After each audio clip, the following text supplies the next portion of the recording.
السلام عليكم ورحمة الله وبركاته. الحمد لله والصلاة والسلام على رسول الله وعلى آله وأصحابه أجمعين أما بعد. اتقوا الله عباد. عن كعب بن عجرة رضي الله تعالى عنه ذكرنا حديث الدهم بريان قال رسول الله صلى الله عليه وسلم الله رسول صلى الله عليه وسلم അവിടുന്ന് പറഞ്ഞു ഇഹ്ളറു അൽ മിമ്പർ, നിങ്ങൾ മിമ്പറിനടുക്കലേക്ക് നിങ്ങൾ ഹാജരായിക്കൊള്ളുക, നിങ്ങൾ വന്നുകൊള്ളുക. സ്വഹാബി പറയാണ് ഫഹദർന, ഞങ്ങൾ അങ്ങനെ ആ മിമ്പറിൻ്റെ അരികിലേക്ക് റസൂലുള്ളാഹി സ്വല്ലല്ലാഹു അലൈഹി വസല്ലമ തങ്ങളുടെ അടുക്കിലേക്ക് എത്തി.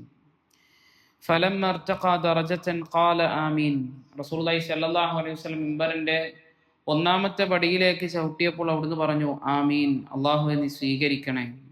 ഫലമ്മ ഇർതഖാ ദറജത സാനിയ ഖാല ആമീൻ, രണ്ടാമത്തെ പടിയിലേക്ക് ചവിട്ടിയപ്പോഴും സമാനമായി റസൂലുള്ളാഹി സ്വല്ലല്ലാഹു അലൈഹി വസല്ലം പറഞ്ഞു ഫലമ്മ ഇർതഖാ ദറജത സാലിസ ഖാല ആമീൻ, മൂന്നാമത്തെ പ്രാവശ്യം മൂന്നാമത്തെ ദറജയിലേക്ക് മൂന്നാമത്തേതിലേക്ക് കയറിയപ്പോഴും റസൂലുള്ളാഹി സ്വല്ലല്ലാഹു അലൈഹി വസല്ലം അല്ലാഹുവേ നീ സ്വീകരിക്കണമേ എന്ന് പറഞ്ഞു.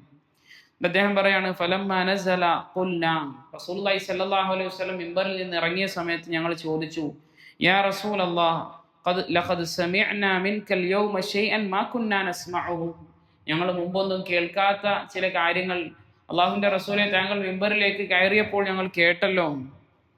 അപ്പോൾ റസൂലുള്ളാഹി സ്വല്ലല്ലാഹു അലൈഹി വസല്ലം അവിടുന്ന് പറഞ്ഞു ഇന്ന ജിബ്രീൽ അലൈഹി സ്വലാത്തു വസ്സലാം അറദ ലി, ജിബ്രീൽ അലൈഹി സ്വലാത്തു വസ്സലാം എൻ്റെ മുമ്പിലേക്ക് വന്നു.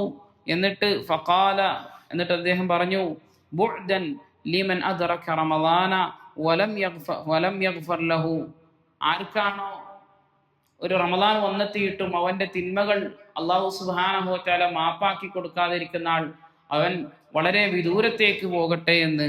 ഫഖാല, ഫഖുൽതു, അപ്പം ഞാൻ പറഞ്ഞു ആമീൻ, ഞാൻ അത് സ്വീകരിക്കണേ എന്ന പ്രാർത്ഥന, സ്വീകരിക്കണേ എന്നുള്ള ഇജാബത്ത് ഞാൻ പറഞ്ഞതാണ് എന്ന്.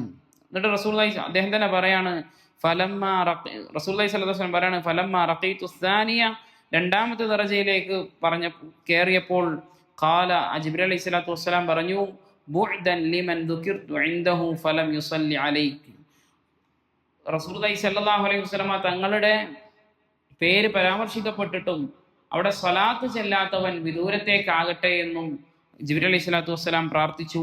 അപ്പോഴും ഞാൻ പറഞ്ഞു ആമീൻ, അല്ലാഹുവേ നീ അത് സ്വീകരിക്കണമേ എന്ന്. മൂന്നാമത്തെ ദറജയിലേക്ക് കയറിയപ്പോൾ ജിബ്രീൽ അലൈഹി സ്വലാത്തു വസ്സലാം വീണ്ടും പ്രാർത്ഥിച്ചു ബുഅദൻ ലിമൻ അദ്റക അബവാഹുൽ കിബറ ഇൻദഹു ഔ അഹദുഹുമാ ഫലം യുദ്ഖിലാഹു അൽ ജന്ന ഖുൽതു ആമീൻ, ആരുടെയെങ്കിലും മാതാപിതാക്കൾ അവർ പ്രായാധിക്യം എത്തി, അതല്ലെങ്കിൽ അവരുടെ ആരെങ്കിലും ഒരാൾ പ്രായാധിക്യം എത്തിയിട്ടും ആ എത്തിയത് കാരണം പോലും ആ മകൻ അല്ലെങ്കിൽ ആ മകൾ സ്വർഗത്തിലേക്ക് പ്രവേശനം ലഭിക്കാത്തവരായി തീർന്നിട്ടുണ്ട് എങ്കിൽ അവരും വിദൂരത്തേക്ക് പോകട്ടെ എന്ന് ജിബ്രീൽ അലൈഹി സ്വലാത്തു വസ്സലാം പ്രാർത്ഥിച്ചു. അപ്പോൾ ഞാൻ ആമീൻ, അല്ലാഹു നീ അത് സ്വീകരിക്കണേ എന്ന് പറഞ്ഞതാണ് എന്ന് റസൂൽ കരീം സല്ലല്ലാഹു അലൈഹി വസല്ലം പറഞ്ഞതായി കൊണ്ട് കാണാൻ സാധിക്കും. 3 കാര്യങ്ങളാണ് റസൂലുള്ളാഹി സല്ലല്ലാഹു അലൈഹി വസല്ലം ആമീൻ പറഞ്ഞത്. ജിബ്രീൽ അലൈഹി സ്വലാത്തു വസ്സലാം പ്രാർത്ഥിച്ചു, ആ പ്രാർത്ഥന തട്ടുകയില്ല. അതുപോലെ തന്നെ അഷ്റഫുൽ ഖൽഖായ റസൂലുള്ളാഹി സല്ലല്ലാഹു അലൈഹി വസല്ലം ആമീൻ പറഞ്ഞു, ആ പ്രാർത്ഥന തട്ടുകയില്ല. അത് 3 കാര്യങ്ങളാണ്. എന്തൊക്കെയാണ്?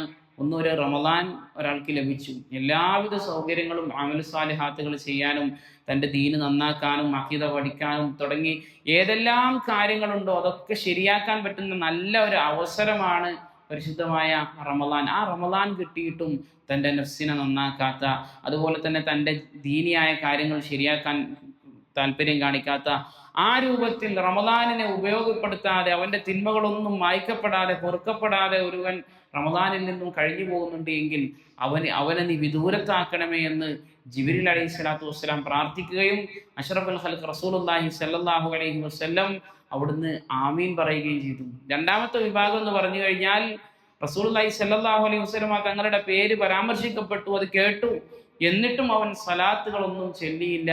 അങ്ങനെ ഒരു ബഖീലായി, പിശുക്കനായി മാറിയിട്ടുണ്ടെങ്കിൽ അവനും വിദൂരത്തേക്ക് പോകട്ടെ എന്ന് ജിബ്രീൽ അലൈഹി സ്വലാത്തു വസ്സലാം പ്രാർത്ഥിച്ചു. റസൂലുള്ളാഹി സ്വല്ലല്ലാഹു അലൈഹി വസല്ലം ആമീൻ പറഞ്ഞു. മൂന്നാമത്തേത് പറഞ്ഞത് ഒരാൾക്ക് മാതാപിതാക്കളുണ്ട്, അവർ വാർദ്ധക്യത്തിലെത്തിയിട്ടുണ്ട്, അവരെ നോക്കേണ്ട അവസ്ഥയാണ്, അല്ലെങ്കിൽ അവരിൽ ഒരാൾ ജീവിച്ചിരിക്കുന്നുണ്ട്, എന്നിട്ടും അവർ കാരണമായിക്കൊണ്ട് ആ മകൻ, ആ മകൾ അല്ലെങ്കിൽ സ്വർഗത്തിലേക്ക് പ്രവേശിച്ചിട്ടില്ല എങ്കിൽ അവനും വിദൂരത്തേക്ക് ആവട്ടെ എന്ന് റസൂൽ കരീം ജിബ്രീൽ അലൈഹി സ്വലാത്തു വസ്സലാം പ്രാർത്ഥിക്കുകയും റസൂലുള്ളാഹി സ്വല്ലല്ലാഹു അലൈഹി വസല്ലം ആമീൻ പറയുകയും ചെയ്തു എന്ന് ഹദീസിൽ നമുക്ക് കാണുവാൻ സാധിക്കും. നിത്യേന നമ്മുടെ ജീവിതത്തിൽ ഏറ്റവും ഉപകാരമുള്ള, ഏറ്റവും ആവശ്യമുള്ള ഒരു ഹദീസാണ്. നമ്മളിപ്പോൾ റമദാനിലാണുള്ളത്. അതുപോലെ തന്നെ ഒരുപാട് സദസ്സുകളിൽ റസൂലുള്ളാഹി സ്വല്ലല്ലാഹു അലൈഹി വസല്ലം തങ്ങളുടെ പേരുകൾ നമ്മൾ കേൾക്കാറുണ്ട്. അതുപോലെ തന്നെ മാതാപിതാക്കൾ ജീവിച്ചിരിക്കുന്നവരും അല്ലാത്തവരുമായിട്ടുള്ള ആളുകൾ ഇതിലുണ്ട്. അപ്പോൾ അവർക്ക് ഖിദ്മത്ത് ചെയ്യാനുള്ള അവസരങ്ങളും മറ്റു കാര്യങ്ങളൊക്കെ നമുക്കുണ്ട്. ഇതെല്ലാം നമ്മൾ ശ്രദ്ധിക്കാതെയാണ് പോകുന്നത് എങ്കിൽ വലിയ നഷ്ടമായിരിക്കും നമുക്ക് ലഭിക്കുക എന്ന് മനസ്സിലാക്കുക. അല്ലാഹു സുബ്ഹാനഹു വ തആല കാര്യങ്ങളെ കൃത്യമായി മനസ്സിലാക്കാനും അതനുസരിച്ച് ജീവിതത്തിൽ പ്രാവർത്തികമാക്കാനും എല്ലാമുള്ള തൗഫീഖ് നമുക്ക് ഏവർക്കും നൽകി അനുഗ്രഹിക്കുമാറാകട്ടെ. സുബ്ഹാനകല്ലാഹുമ്മ ബിഹംദിക അഷ്ഹദു അൻ ലാ ഇലാഹ ഇല്ലാ അൻത അസ്തഗ്ഫിറുക വ അതൂബു ഇലൈക്. അസ്സലാമു അലൈക്കും വറഹ്മത്തുള്ളാഹി വബറകാതുഹു.